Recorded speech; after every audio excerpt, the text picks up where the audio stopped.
And what we see in the data, and this is an analysis we ran on websites that are just running the insights layer of TrendDemon. So we're seeing that over time, there is a constant decline engagement rates of target identified companies.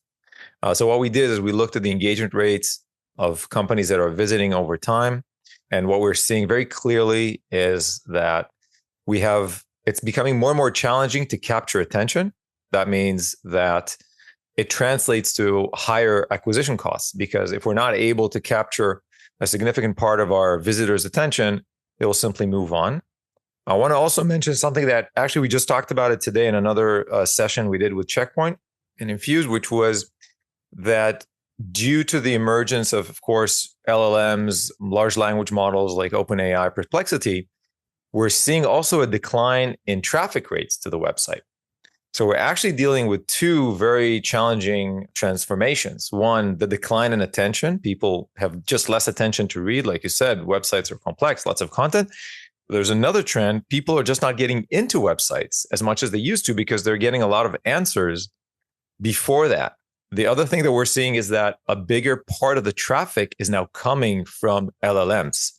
So people are getting to websites based on queries and questions and prompts that they've asked the model.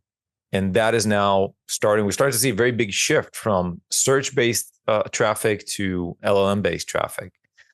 So another thing to keep in mind about all these transitions that are happening.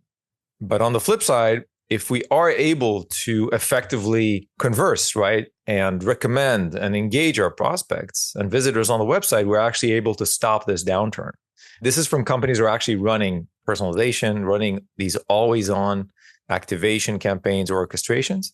So it's not like a deterministic situation that there's nothing to do. There is stuff to do. And we'll be discussing that today, how to really get that engagement back up and get your buyers reading your content, engaging with the right content, right? That's the other part. It's not enough for them to spend time on your site. You want them to spend it on the right places.